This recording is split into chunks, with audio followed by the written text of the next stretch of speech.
지난 시간까지 우리가 복음의 주요 핵심 내용에 대해서는 다 살펴보았습니다. 이번 시간에는 구원의 확신 문제를 다루도록 하겠습니다. 구원의 확신이 무엇이냐면 자기가 구원받았다라는 그 사실을 자기 스스로 말씀에 근거해서 확실한 증거로 받아들이는 것을 이야기합니다.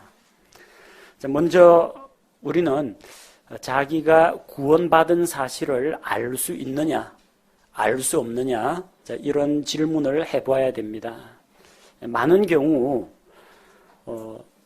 예정론을 믿는 사람들 중에는 구원의 확신을 부정하는 사람도 있습니다. 구원은 전적으로 하나님의 절대 주권에 속한 거다.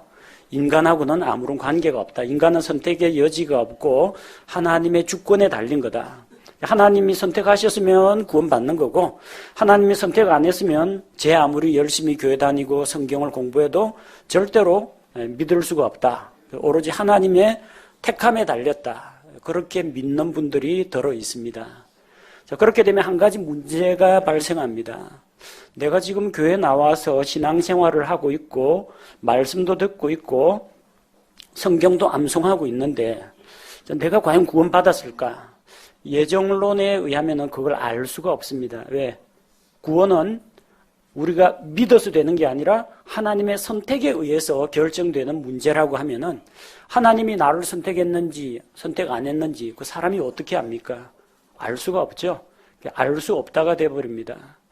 그래서 교회 오래 다니신 분들한테 이 질문을 던져봅니다. 구원 받으셨습니까? 이렇게 물어보면 꼭 그 사람을 정죄하고 구원 받았나 못 받았나 심판하고 판단하고자 하는 게 아니라 구원 받았는지를 알아야 그리스도 안에서 있는 형제로 대할지 이분에게 복음을 전할지 결정을 내릴 수가 있기 때문이죠.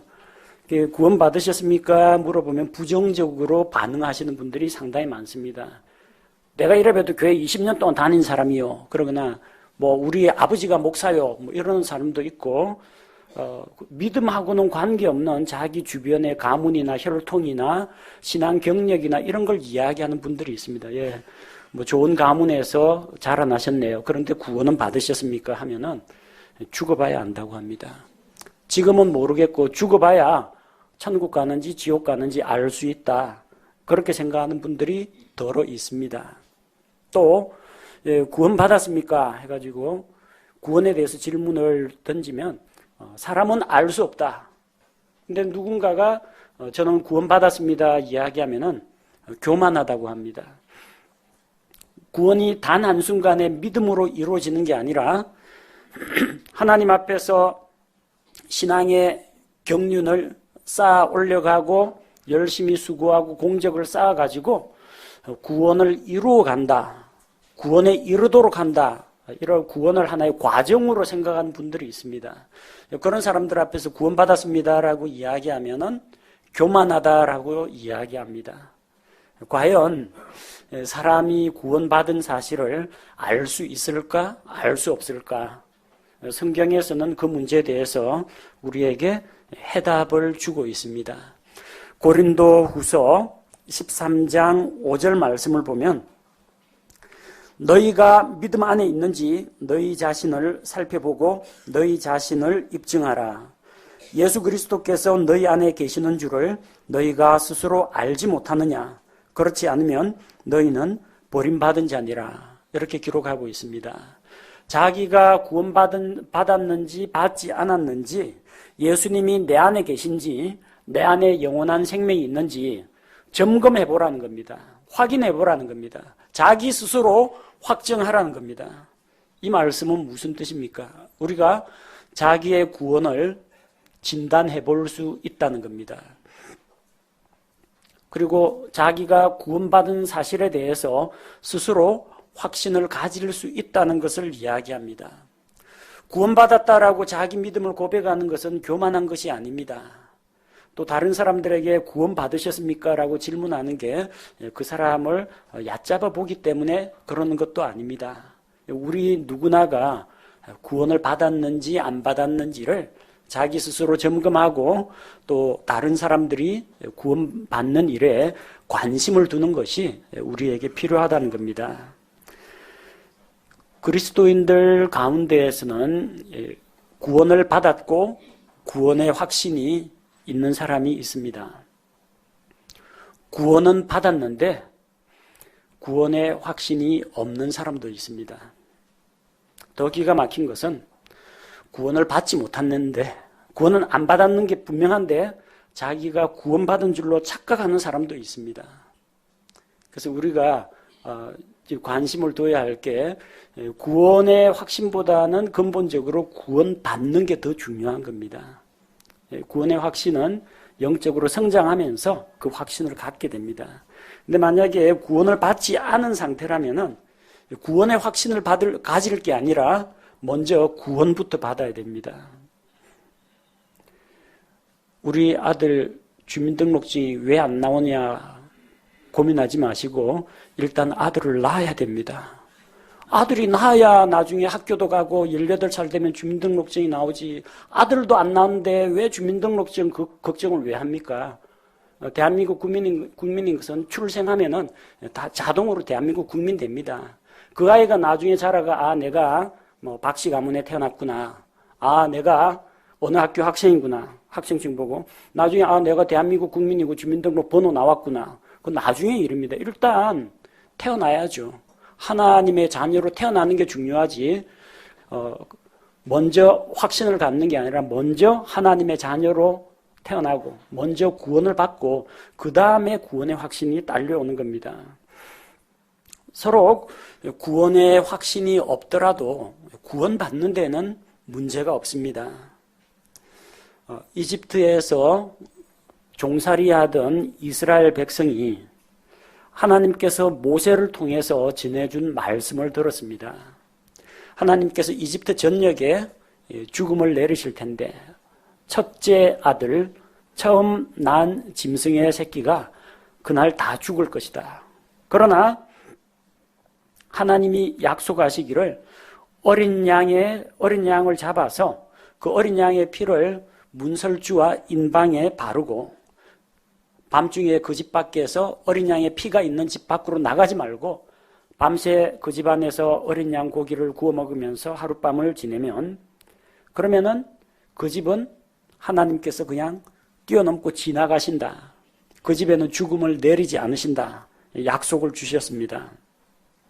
그래서 지도자 모세가 시키는 말대로 유월절 어린 양을 잡고 피도 문 인방에 칠하고 집안에서 꼼짝없이 하룻밤을 셉니다. 양고기 구워 먹으면서. 근데 그 이집트에 이스라엘 사람들 가운데 두 집이 있어요. 한 집은 내일이면 지긋지긋한 이집트 종살이 생활 끝나고 우리 조상 아브라함에게 약속하신 약속의 땅으로 출발한다. 이 밤만 지나면. 그러면서 설레는 마음을 가지고 하나님의 구속의 은혜에 대해서 감사하면서 하룻밤을 지낸 집이 있습니다. 집안 분위기가 축제 분위기입니다. 주께서 약속하신 대로 우리는 어린 양의 피 문에 칠하고 이제 어린 양의 피 아래에 있기 때문에 죽음은 우리를 건너뛰어간다. 우리 집에는 하나님의 재앙이 임하지 않는다. 날 밝으면 이집트의 속박에서 자유를 얻어서 떠난다. 기쁘고 즐겁게 잔치하면서 보냅니다. 한쪽 다른 집을 방문했더니 똑같아요. 이스라엘 사람입니다. 어린 양 잡아가지고 문에다 피도 다 칠했습니다. 약속의 말씀을 따라서. 근데 양고기도 구워 먹습니다. 근데 다 죽을 사이에요. 다 표정이 안 좋습니다. 왜 안색이 안 좋냐? 이 밤에 지금 하나님께서 지나가면서 이집트 전역에 첫째 아들을 죽이는 재앙을 내리신다. 혹시 우리 큰아들, 우리 맏아들이 죽으면 어떻게 하냐면서 막 울고 그럽니다. 그 어린 양의 피는 칠했습니까? 어린 양의 피는 진분하에 설주와 인방에 다 칠했다고. 그런데 왜 걱정합니까? 혹시라도 압니까? 뭐가 잘못돼가지고 하나님께서 우리 큰아들을 죽이시면 어떡하느냐. 한쪽은 축제하면서 보내고 한쪽은 슬픔에 잠겨가 전전긍긍하면서 걱정하면서 보냅니다. 두 집안 중에 어느 집안이 안전할 것 같습니까? 예, 둘 다 안전합니다. 열차 처음 타는 사람은요, 이 열차가 제대로 맞게 갈지, 혹시 이 열차가 도중에 잘 가다가 중간에 뭐 천안이나 이런 데 대전에서 다른 쪽으로 딴 길로 갈지 걱정하는 그런 분도 있습니다. 근데 자기가 티켓 가지고 열차하고 대조해가지고 열차만 맞게 타면 열차 안에서 퍼져 자든지 열차 안에서 노래를 하든지 책을 보면서 가든지 창밖 경치 구경을 하든지 뭔 짓을 하더라도 그 사람의 생각하고는 무관하게 열차는 제 길로 가게 되어 있습니다. 내가 열차 안에서 걱정하고 이게 저기 잘 가다가 목포로 빠지면 어떡하지 그 걱정해도 내가 경부선 탄 게 맞다면요 부산으로 오게 되어 있습니다. 그 안에 있는 사람들의 상태가 중요한 게 아니라 열차를 맞게 탔느냐가 중요한 겁니다.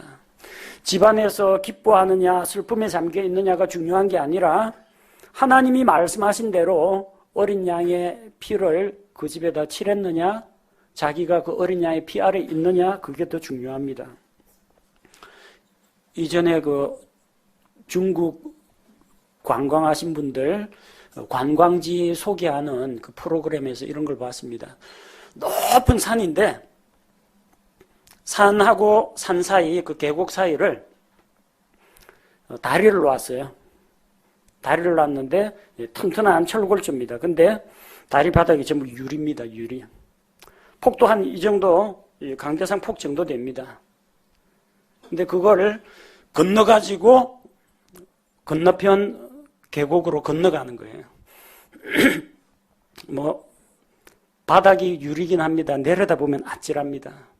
어떤 사람은 자신만만하게 착착착 걸어갑니다. 뭐 겉모르는 애들은 따다다다다 뛰어서 갑니다. 옆으로만 안 떨어지면 됩니다. 폭이 넓으니까 뭐 괜찮습니다. 그런데 어떤 사람은 울면서 네 발 걸음으로 기어갑니다. 기는 것도 불안해가지고 바짝 엎드려가지고 낮은 포복으로 기어가면서 덜덜 떠는 사람도 있습니다. 어느 쪽이 안전할 것 같습니까? 예. 그 다리만 안 무너지면 다 안전합니다. 다리가 튼튼하면 안전한 거고 다리가 부실하면은 뭐 걸어가든 기어가든 뛰어가든 어쨌든 다 위험한 겁니다. 그래서 내가 예수님을 믿고 예수님께서 나를 구원하신 십자가에서 나의 죄를 대속하신 그 사실만 확실하면은 구원받는 데는 아무 지장이 없습니다. 내가 그 사실을 믿으면 내가 뭐 세게 강하게 열렬히 뜨겁게 믿느냐 아니면 그냥 예수님께서 나의 죄를 대신해 죽으신 것을 감사하고 내가 그걸 예수님을 마음속에 받아들이고 평범하게 믿느냐. 큰 믿음, 작은 믿음 그게 중요한 게 아닙니다. 예수님을 믿으면 다 구원받습니다. 근데 차이는 있죠. 구원의 확신이 없어도 구원을 받습니다. 요 다리가 무너질 것처럼 생각하면서 아둥바둥 기어가도 안전하게 건넙니다. 어떤 차이가 있느냐? 안전하다는 확신이 있는 사람은 즐겁습니다. 기쁩니다. 걱정이 없습니다. 두려움이 없습니다. 자신만만합니다. 내가 죽어서 천국 갈지 지옥 갈지 확신이 없는 사람은 사는 게 불안합니다.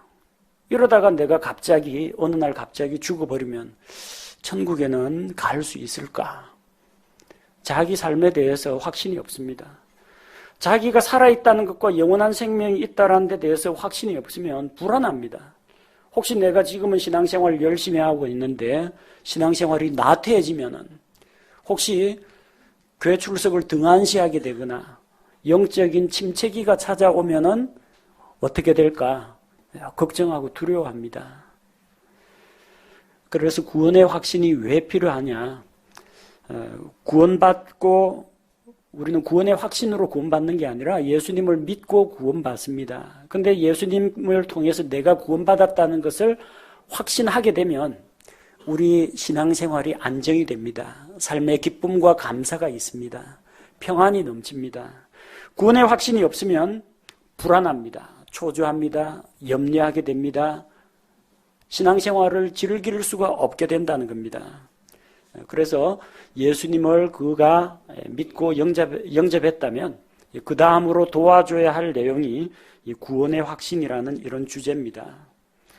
많은 사람들이 이 구원의 확신을 하나님의 말씀 대신에 자기의 개인적인 경험이나 자기의 어떤 주관적인 느낌이나 이런 것에 의지하는 경향이 있습니다.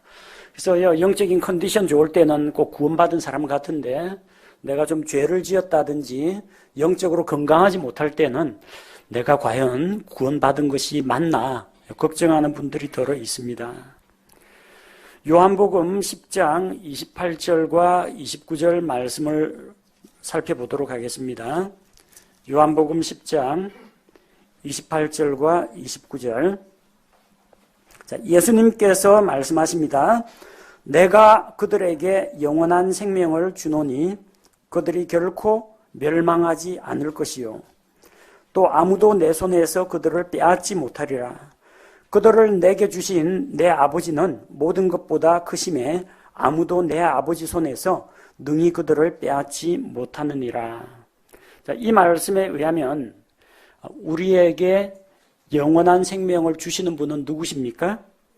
예수님이죠. 내가 그들에게 영원한 생명을 준다. 내가 노력으로 취득하는 게 아닙니다. 주님께서 우리에게 영원한 생명을 주신다고 했습니다. 그리고 누가 우리를 붙잡고 있다고 했습니까? 28절에 보니까 내 손에서 그들을 빼앗지 못하리라. 예수님 손에서. 예수님이 나를 붙잡고 있습니다. 29절에 보니까 내 아버지 손에서 능히 그들을 빼앗지 못한다고 했습니다. 우리 주 예수님이 붙잡고 계시고 하나님 아버지께서 붙잡고 계십니다. 전능하신 하나님께서 우리를 보호하시고 지키시고 우리의 생명을 주관하고 계십니다. 우리의 구원을 보장하고 계시다는 겁니다. 마귀가 예수님 손에서 하나님 손에서 여러분을 빼앗아 갈 수 있습니까? 없습니다. 혹시 가족들의 핍박이나 어떤 전쟁이나 기근이나 이런 것이 여러분의 구원을 빼앗아 갈 수 있습니까? 없습니다. 아무도 내 손에서, 아무도 내 아버지 손에서. 자, 그러면 아무도에다가 여러분을 대입해 보십시오. 여러분 자신이 여러분의 구원을 취소시킬 수 있습니까? 없습니다. 아무도 못한다고 했으니까 여러분 자신도 안 됩니다. 한번 구원받았으면 되물을 수가 없습니다. 하나님의 자녀로 한번 태어났습니다. 비록 그가 영적으로 어리고 유혹에 시험에 넘어질 수도 있겠지만 한 가지 확실한 것은 하나님의 자녀로 태어났으면 태어나기 이전의 상태로 되돌아가진 않는다는 겁니다. 침체기도 맞을 수 있고 성장 부흥기를 맞이할 수도 있겠지만 역으로 태어나기 이전 상태로는 돌아가지 않습니다. 이 세상 그 누구도 여러분의 구원, 여러분에게 주어진 영원한 생명을 빼앗을 수 없습니다. 여러분 자신도 마찬가지입니다. 두 번째 요한1서 5장 11절, 12절 말씀에서 요한1서 5장 11절, 12절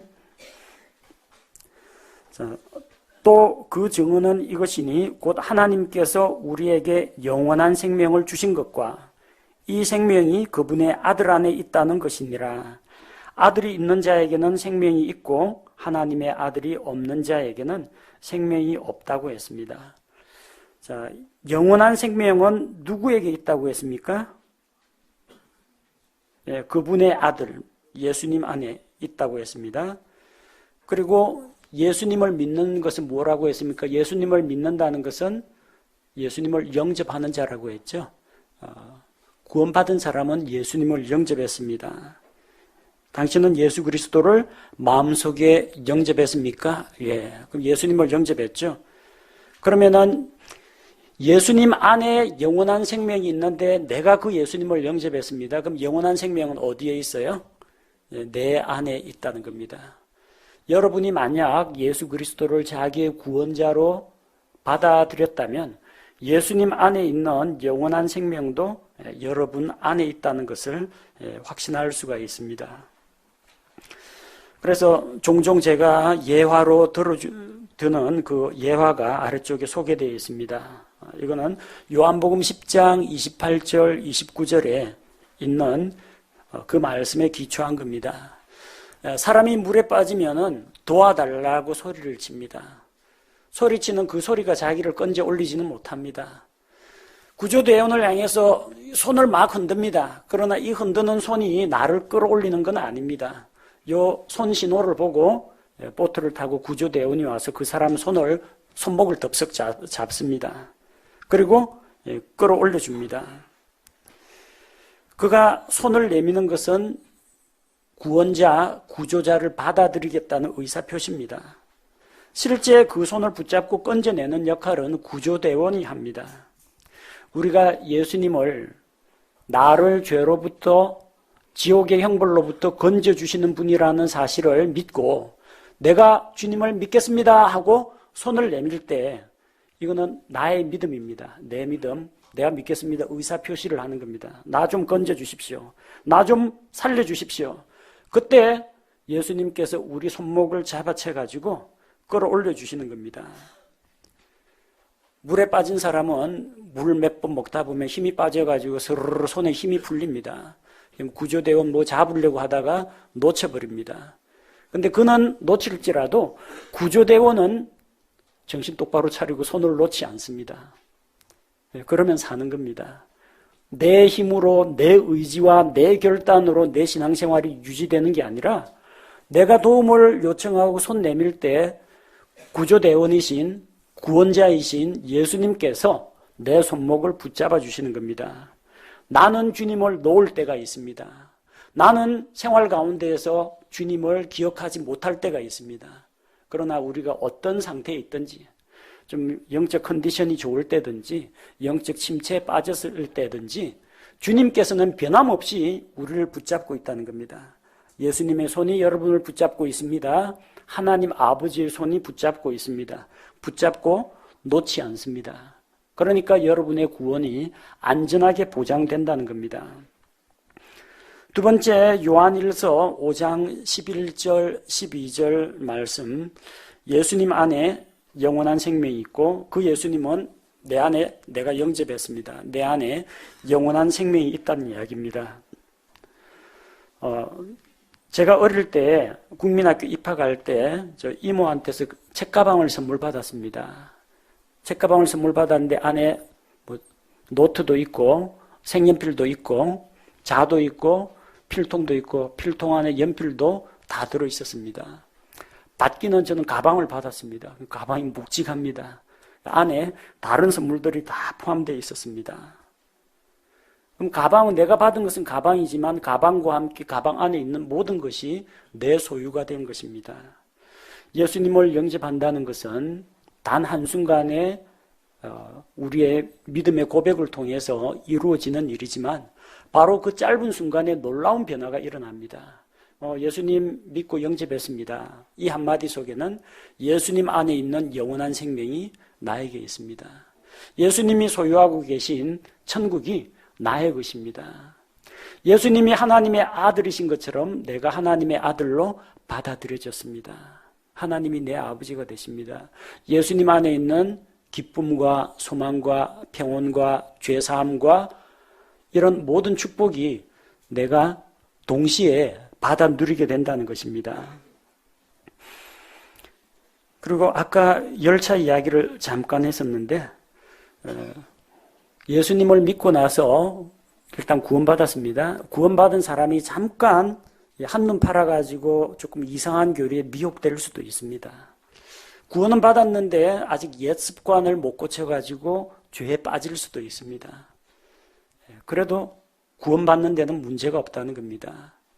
구원 열차를 탔습니다. 열차에서 내리는 법은 없습니다. 넘어져도 열차 안에서 넘어집니다. 잠을 자더라도 열차 안에서 자는 겁니다. 그럼 잠든 사람, 넘어진 사람, 아픈 사람 그대로 싣고 구원 열차는 천국을 향해서 나아갑니다. 여러분이 하나님의 약속의 말씀에 근거해서 예수님을 믿고 받아들였다면 여러분의 기분이나 여러분의 영적인 컨디션은 비록 떨어진다 할지라도, 여러분 마음속에 의심 같은 것이 찾아든다고 할지라도 우리의 기분이나 감정이 우리의 구원을 좌우하지는 못합니다. 우리를 구원하는 것은 확실한 하나님의 말씀에 기초한 믿음입니다. 그래서 뒤쪽 페이지에 보면은 열차 그림이 나오죠. 요즘에는 거의 대부분 전기를 가지고 이 전차가 움직이는데, 옛날에는 그야말로 기차였습니다. 기차. 맨 앞쪽에 보니까 기관차가 있고요. 두 번째 칸에 보니까 연료차가 있습니다. 옛날에 전기기관차는 이런 식으로 석탄을 떼야 갑니다. 그 다음에 세 번째 칸에 보니까 객차가 있습니다. 자, 이 열차가 나아가려면 기관차가 객차를 끌어야 됩니다. 객차가 기관차를 끌고 가지는 못합니다. 근데 이 기관차는 연료가 있어야 갑니다. 기관차 혼자서 힘을 내가지고 가는 게 아니고요. 연료를 공급받아야 됩니다. 그래서 우리를 이끌어가는 것은 확실한 성경에 기록된 하나님의 말씀, 이것이 우리의 영원한 미래를 좌우합니다. 그러나 그 객관적인 하나님의 말씀에 대한 내 믿음을 연료로 해서 이 기관차가 움직이는 겁니다. 사람들은 감정을 의지할 때가 많습니다. 그래서 부흥의 수련회 참석하고 영적으로 한창 뜨겁고 간절함이 있을 때는 내가 정말 구원받았나 보다 생각하다가 돌아와서 좀 낙심되는 일이 있거나 가족들한테 핍박을 받거나 또다시 옛날 죄악에 빠지는 자기의 부족한 모습을 볼 때는 나 같은 사람이 구원을 받았을까라는 의심이 들 때도 있습니다. 근데 그거는 우리의 감정입니다. 우리 감정은 하루에도 12번씩 더 바뀝니다. 흔들리는 감정을 의지하지 말고 무엇보다도 확실한 사실, 팩트, 성경 말씀을 의지하십시오. 그 말씀에 대한 이 믿음이 우리 신앙생활을 움직이는 원동력이 됩니다. 그래서 네 번째는 이제 구원에 대한 점검 문제입니다. 어떤 사람이 구원을 받았는지 받지 않았는지 알 수 있을까요? 없을까요? 하나님만 아세요? 당연히 하나님은 아시죠. 당사자도 압니다. 당신 예수님 믿습니까? 안 믿습니까? 예수님 영접했습니까? 영접 안 했습니까? 그 영접했는지 안 했는지는 자기가 알겠죠. 그래서 구원받았는지 안 받았는지 알 수가 있습니다. 그럼 다른 사람은 알 수 있습니까? 요거는 조금 미묘한 문제입니다. 받았는지 안 받았는지 다른 사람도 알 수는 있습니다. 정확하지는 않다고 할 수가 있지만 구원받은 사람의 삶에서 나타나는 증거를 통해서 알 수가 있습니다. 그의 말로 하는 신앙 고백, 삶 가운데서 보여주는 삶의 열매, 그리고 그의 행실을 보면 알 수가 있습니다. 여러분, 바람이 눈에 보입니까? 바람은 눈에 안 보입니다. 근데 바람이 부는 건 어떻게 압니까? 흙먼지 날리거나 태극기가 바람에 펄럭이는 걸 보면 바람이 있다는 건 알죠. 하나님의 성령으로 난 사람도 다 이와 같습니다. 그 사람 안에 성령이 있는지 없는지 내 눈에는 안 보입니다. 그러나 그 사람에게 성령이 있다면 삶의 증거는 나타난다는 겁니다. 어떤 증거가 나타나느냐? 첫 번째는 무엇보다도 성경 말씀을 사모하게 됩니다. 설교 듣기를 좋아하고 성경을 읽고자 하고 성경 말씀을 들어보려고 하고 배우고 싶어 합니다. 어린아이가 이 세상에 태어나서 생명을 가지고 있다는 증거가 무엇입니까? 젖달라고 우는 겁니다. 그거 보면 그 아이는 확실히 살아 있습니다. 갓난아이가 태어나면 제일 먼저 하는 게 젖 찾는 겁니다. 하나님의 자녀로 태어나면 제일 먼저 하는 게 뭐냐? 성경 말씀을 듣기를 좋아하는 겁니다. 그 복음의 말씀을 듣기를 좋아합니다. 두 번째는 점점 죄를 멀리하게 됩니다. 예수님 믿었다고 바로 다음 날부터 얼굴에서 광채가 나고 천사처럼 변하지는 않습니다. 예수님 믿었다고 한순간에 우리의 말과 행실과 성격이 바뀌지는 않습니다.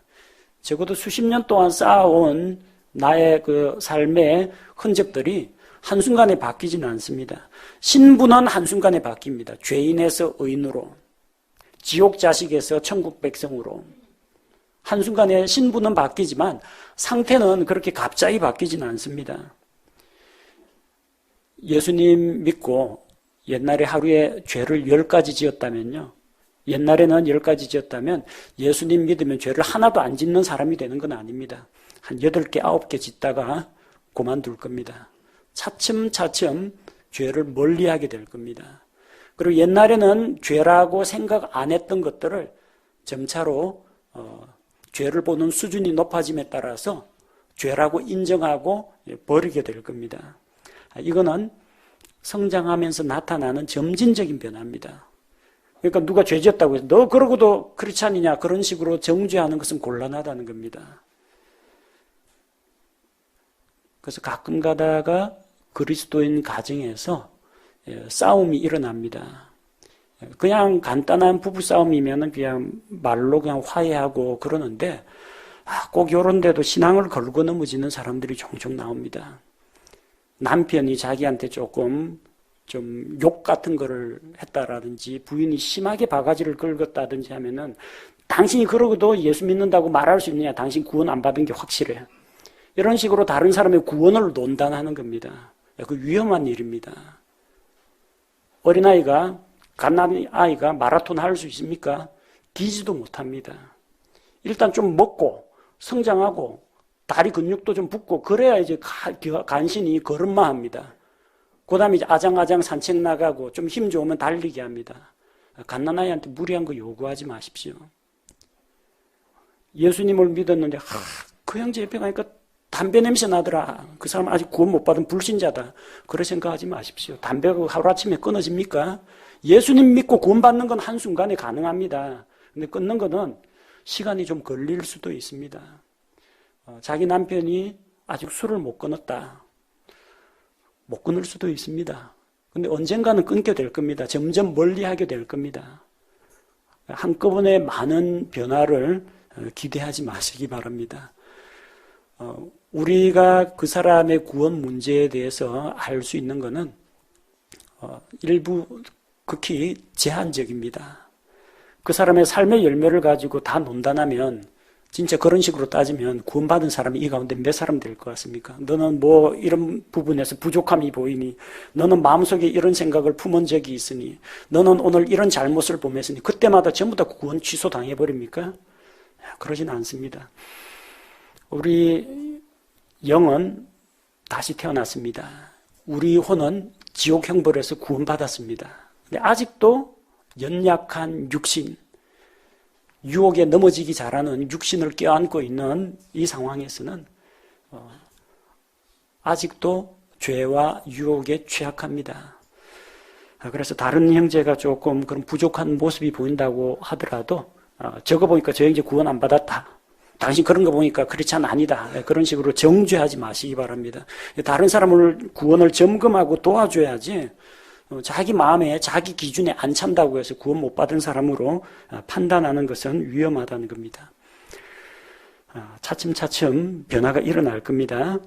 그리고 구원받은 사람이라면은 끼리끼리 모인다는 말이 있죠. 술꾼들은 술꾼들끼리 모입니다. 담배 좋아하는 사람은 또 담배 피는 사람들끼리 모이고, 노름 좋아하는 사람은 그 노름 좋아하는 판에 가게 되어 있습니다. 예수님 믿고 거듭난 그리스도인들은 그리스도인들끼리 모이는 걸 좋아합니다. 예배 드리기를 좋아하고 예배로 모이고 교제로 모이기를 좋아합니다. 그가 정말로 반짝 예배만 드리고 샥 사라진다 그런 게 아니라 그리스도인의 교제에 적극적으로 참여하는 모습을 보면은 그 긍정적인 변화로 봐주시기 바랍니다. 또 자기가 구원받았다면 구원받은 사람은 구원받지 못한 자기 친구, 자기 가족들에게 복음을 전하고자 하는 그런 동기가 생깁니다. 뭐 직접 전도는 못한다 할지라도 마음속에 가족들의 구원에 대해서 갈망하고 기도하는 그런 마음이 있다면은 그건 구원받은 사람에게 나타나는 증거입니다. 그리고 말과 행실에서도 점진적으로 조금씩 변화가 찾아오게 됩니다. 또 이전에는 자기중심적인 사람이 이제 하나님과 다른 사람들을 사랑하고 섬기는 모습들이 나타나게 됩니다. 이렇게 한다고 그리스도인이 된다는 게 아닙니다. 이런 일들을 한다고 그리스도인이 되는 게 아니라 그리스도인이 되면 이런 삶이 열매로서 따라온다는 겁니다. 예수님 안 믿고도 착한 사람들 많습니다. 예수님 안 믿고도 고운 말 쓰고 행실을 선량한 사람들 더러 있습니다. 그러나 그 사람들에게는 구원이 없어요. 우리는 선한 행위로는 구원받지 못합니다. 그러나 구원받은 이후에는 선한 행실을 드러낼 수가 있게 됩니다. 이전에 죄 가운데 있을 때는 죄에 매여서 살았지만 죄로부터 구원받아 하나님의 자녀가 된 이후로는 하나님의 성품을 우리가 물려받아서 삶 가운데에서 하나님의 성품을 발현하게 됩니다. 그래서 자신이나 다른 사람이 구원받았는지 받지 않았는지 한 번씩 질문을 던져볼 필요가 있습니다. 질문할 때 좀 예의를 갖추시기 바랍니다. 질문할 때 그냥 정지하듯이 당신 구원받았어? 언제 구원받았어? 구원받은 증거가 뭐예요? 간증 한번 해보시면 이런 식으로 쏘아 붙이지 마시고요. 예절을 좀 갖추시기 바랍니다.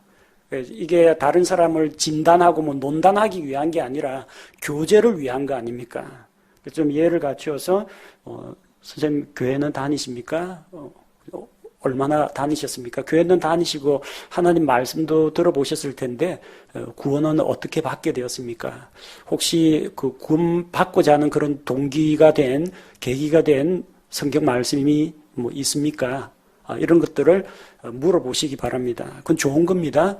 그리스도 안에서 한 형제로 받아들이고 하나님께 구원하신 하나님께 감사하고 그러는데 다른 사람을 판단하거나 정죄하거나 논단하는 식으로 이야기하면 이 교제가 안 됩니다. 항상 교만에서는 다툼만 일어날 뿐입니다. 우리가 배운 그 복음의 핵심 내용에 대해서 질문해 보시기 바랍니다. 당신은 정말로 예수님께서 십자가에서 당신의 죄 문제를 다 해결해 주신 것을 믿습니까? 예수님이 당신 죄 때문에 십자가에서 고난받고 대신 죽으신 것을 자신의 것으로 받아들입니까? 그리고 정말 예수님을 향해 마음문을 열고 그분을 자신의 구원자로 받아들였습니까? 예수님은 당신 마음속에 계십니까? 이런 질문을 던져보시기 바랍니다.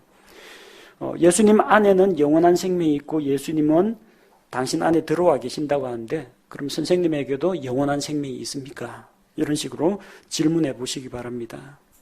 성경은 예수님을 통하지 않고는 아무도 하나님께로 갈 수 없다고 했습니다.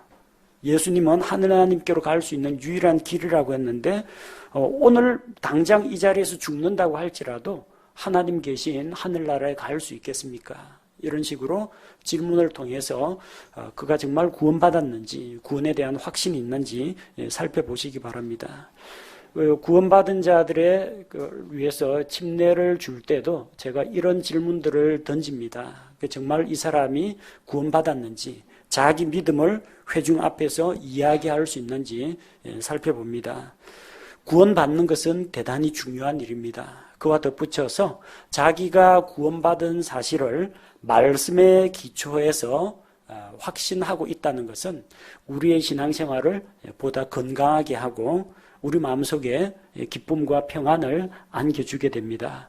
여러분 자신이 먼저 구원의 확신을 가지시고 또 다른 사람들을 도와줄 때 이런 말씀들을 사용해서 구원의 확신을 도와주시기 바랍니다. 최근에 우리 교회로 구원의 확신에 대해서 상담 전화가 상당히 많이 오고 있습니다.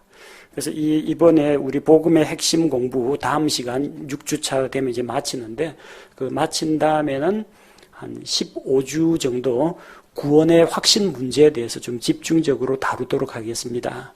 우리 모두 주님께서 주신 말씀에 굳게 서서 흔들리지 않는 건강한 성도들이 되기를 바랍니다.